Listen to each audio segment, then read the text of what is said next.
Listen closely, my friends. Right now, as you're watching this, you're probably feeling it. That low-level anxiety humming in the background of your life. The endless scroll through your phone. Comparing your behind the scenes to everyone else's highlight reel. The Sunday night dread before Monday even arrives. The feeling that you're running on a treadmill. Working harder and harder, but somehow staying in the same place. We're living in 2026, the most connected, most advanced, most convenient time in human history. And yet we're more stressed, more anxious, and more unhappy than ever before. But here's the good news. The solution to your modern problems isn't a new app, a new gadget, or a new life hack.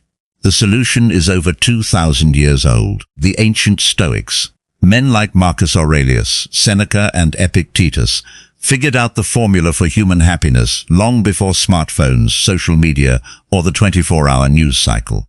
And what they discovered is more relevant today than it ever was in ancient Rome. Today I'm going to share with you 12 Stoic lessons that will completely transform how you live your life in 2026. These aren't just philosophical ideas to think about. These are practical, battle-tested principles that will help you sleep better, stress less, and finally feel like you're in control of your own life. Let's dive in. Lesson 1. You only control two things: your thoughts and your actions. This is the foundation of everything. The biggest source of your anxiety isn't your job, your relationships, or your bank account. It's the fact that you're constantly trying to control things that aren't up to you. You can't control what your boss thinks of you. You can't control the economy. You can't control what people post about you on social media. You can't control the past. You can't control the future. Epictetus, who was born a slave and lived with a disability, said it perfectly. Some things are up to us, and some things are not up to us. That's it. That's the whole game. In 2026, this is harder than ever, because technology makes us feel like we should be able to control everything. We can track our sleep, our steps, our heart rate, our productivity, but we still can't control what happens to us. Here's the shift. Stop wasting your energy on the 90% of life you can't control, and pour it all into the 10% you can, your thoughts and actions. When you're stuck in traffic, you can't control the cars in front of you. But you can control whether you sit there fuming or use the time to listen to a podcast. When someone insults you online, you can't control their words. But you can control whether you let it ruin your day. The moment you accept this, you free up a massive amount of mental energy. You stop fighting reality. And that's when life starts to feel easier. Lesson 2. Your thoughts create your reality, not your circumstances. Two people can experience the exact same event and have completely different reactions. Imagine two people lose their jobs on the same day. The first person thinks, "I'm a failure. My life is over. I'll never find another job." They fall into depression. The second person thinks, "This is the push I needed to finally start my own business. This is an opportunity." They feel energized. The event is exactly the same. The reaction is completely different. Why? Because of the story they told themselves about the event. Marcus Aurelius wrote, "You have power over your mind, not outside events. Realize this, and you will find strength." Most of your suffering doesn't come from what actually happens to you. It comes from the meaning you assign to what happens. You tell yourself stories like, "They did this to disrespect me," or "This always happens to me," or "This is unfair." In 2026, we're bombarded with negative news 24/7. The algorithm is designed to make you angry, anxious, and afraid. But you have the power to choose your thoughts. When something bad happens, ask yourself, what's a better story I can tell about this? Can you see it as a lesson, as a test of your character, as an opportunity to grow stronger? When you change your perception, your entire reality changes. Lesson 3. The obstacle is not in your way. It is the way we're conditioned to believe that a good life is an easy life. We think that if we're successful, we shouldn't face problems. So when a problem arises, we think, "Why is this happening to me? What did I do wrong?"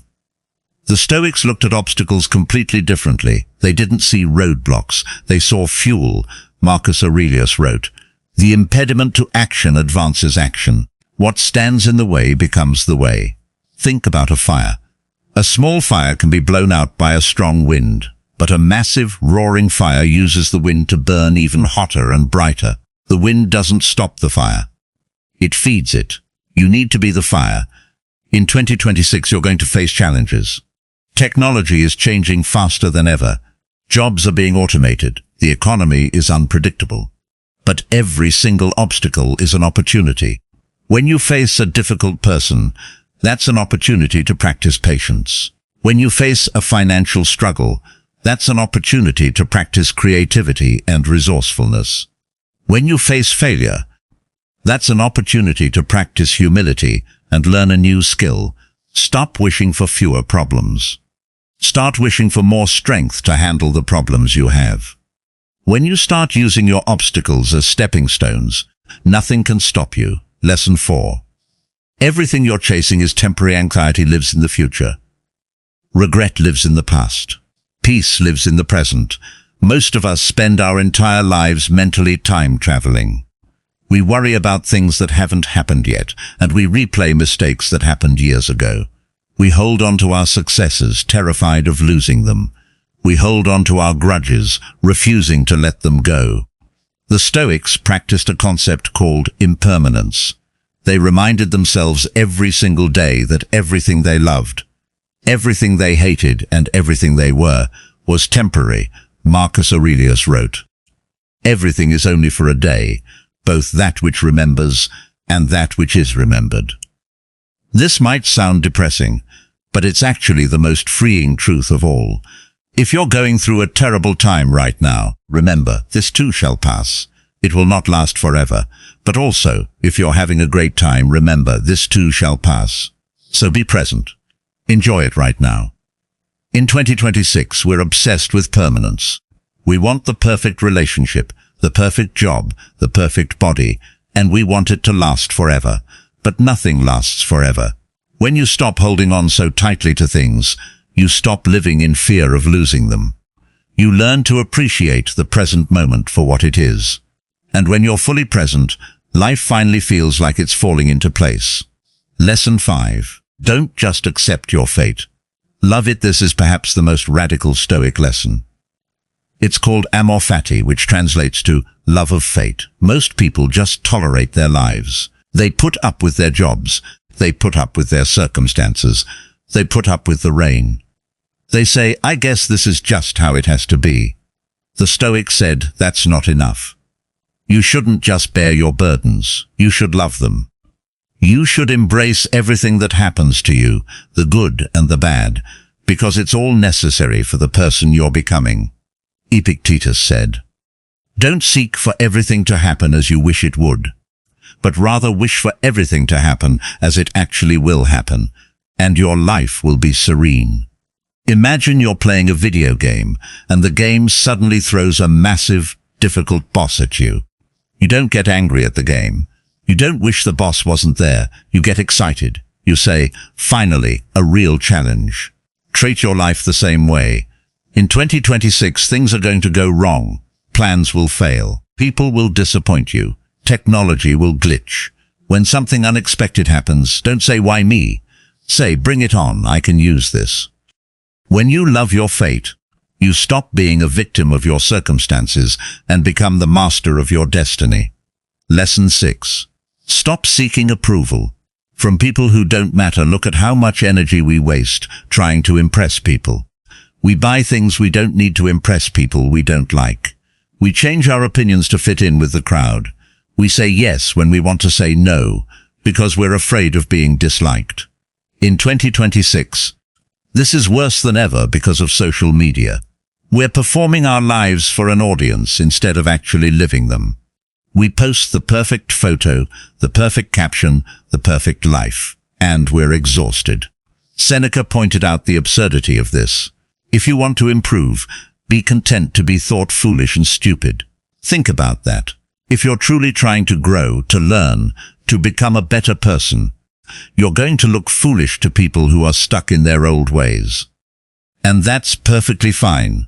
The moment you realize that you cannot control what other people think of you, you become free.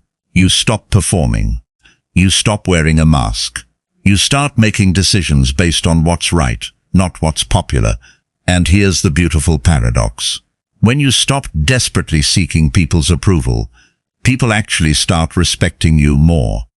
Because there's nothing more attractive and trustworthy than a person who's entirely comfortable in their own skin. Lesson 7. Your comfort zone is killing you. We're living in the most comfortable time in human history. We have food delivery at the touch of a button. We have entertainment on demand. We have climate-controlled everything. We can go days, weeks, even months without facing any real discomfort. And it's making us weak. The Stoics deliberately chose discomfort. They practiced what they called voluntary hardship. Seneca would periodically live in poverty, eat simple food, and sleep on the ground. Not because he was poor, but because he wanted to train his mind. He wrote, "Rehearse for adversity in times of security." Think about it like going to the gym for your mind. If you only ever lift 5-pound weights, a 10-pound weight will crush you. But if you practice lifting heavy weights on purpose, the heavy weights in real life feel manageable. In 2026, you need to intentionally add discomfort back into your life. Take cold showers, fast for 24 hours, have difficult conversations you've been avoiding. Wake up early. Put your phone in another room for 3 hours when you practice choosing difficulty on purpose. Difficulty that arrives uninvited feels far less overwhelming. You've already proven to yourself, repeatedly, that you can handle it. Lesson 8. Stop consuming. Start creating. We live in an era of infinite information. We watch videos like this one. We read self-help books. We listen to podcasts. We feel like we're growing just by consuming all this content, but the Stoics knew that knowledge without action is useless. In fact, it's dangerous because it gives you the illusion of progress while you're actually standing still. Marcus Aurelius wrote, "Waste no more time arguing about what a good man should be. Be one." He didn't say, "Read more books about what a good man should be." He didn't say, "Watch more videos about what a good man should be." He said, "Be one." In 2026, we're professional consumers. We consume content, we consume products, we consume experiences. But we rarely create. You already know what you need to do. You know you need to wake up earlier. You know you need to eat better. You know you need to be kinder to your partner. You know you need to work harder on your business. Stop looking for the perfect strategy. Stop waiting for the perfect motivation. Stop talking about what you're going to do. Just do it. Action cures fear. Action creates momentum. And momentum is what makes everything fall into place. Lesson 9. You don't need more time. You need more focus. I don't have time. It's the most common excuse in 2026. We're all so busy. We're all so overwhelmed. But here's the truth. You have the exact same 24 hours as Marcus Aurelius did. You have the exact same 24 hours as the most successful person you admire. The difference isn't time. The difference is focus. Seneca wrote, "It is not that we have a short time to live, but that we waste a lot of it." We waste our time scrolling through social media. We waste our time watching shows we don't even enjoy. We waste our time in meetings that could have been emails. We waste our time worrying about things we can't control. In 2026, your attention is the most valuable currency you have. Every app, every notification, every advertisement is designed to steal it from you. You need to become ruthless with your focus. Turn off notifications. Delete apps that don't serve you. Say no to commitments that drain you. Protect your time like your life depends on it, because it does. When you stop spreading your energy across 100 different things and focus it on the few things that actually matter, you'll accomplish more in a month than most people do in a year. Lesson 10. Gratitude is not a feeling. It's a practice. We think gratitude is something we'll feel when we finally get what we want. I'll be grateful when I get the promotion. I'll be grateful when I find the right partner. I'll be grateful when I lose 10 pounds. But the Stoics knew that gratitude is not a result. It's a practice. It's a choice you make every single day, regardless of your circumstances. Marcus Aurelius wrote, "Very little is needed to make a happy life. It is all within yourself, in your way of thinking." In 2026, we're conditioned to focus on what's missing. The algorithm shows you what you don't have. The ads tell you what you need to buy. The news tells you what's going wrong. You have to actively fight against this. Every morning, before you check your phone, before you look at the news, before you start consuming, take 2 minutes to write down 3 things you're grateful for. Not big things, small things. The fact that you have a bed to sleep in. The fact that you have clean water. The fact that you have the ability to learn and grow. When you practice gratitude daily, you rewire your brain to see abundance instead of scarcity. And that changes everything. Lesson 11. You are not your emotions. In 2026, we're told to follow our feelings and trust our gut. We're told that our emotions are the ultimate guide to truth. But the Stoics knew that emotions are not facts. They're just data. They're signals, not commands. Epictetus said, "It's not what happens to you, but how you react to it that matters." You're going to feel angry. You're going to feel sad. You're going to feel anxious. That's normal. That's human. But you don't have to be controlled by those feelings. There's a gap between what happens to you and how you respond. In that gap, you have a choice. Most people let their ego react instantly. They get mad, they get sad, they get defensive. But the Stoic uses that gap. They take a breath. They choose their response. When you stop reacting to every little thing, you project a deep, quiet strength. People feel safe around you. They feel like they can rely on you. That kind of emotional stability is incredibly magnetic. In a world full of emotional chaos, the person who controls their emotions is the most powerful person in the room. Lesson 12. Death is not the enemy. It's the teacher. This is the one most people avoid. But it's the most important. The Stoics practiced something called memento mori. Remember that you will die. They didn't do this to be morbid. They did it to be alive. Seneca wrote, "Let us prepare our minds as if we'd come to the very end of life. Let us postpone nothing. Let us balance life's books each day." When you remember that your time is limited, you stop wasting it. You stop caring about petty things. You stop putting off what matters.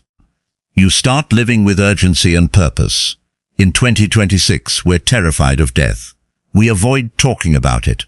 We pretend it's not coming, and because of that, we waste our lives on things that don't matter. Here's the truth. You could die tomorrow.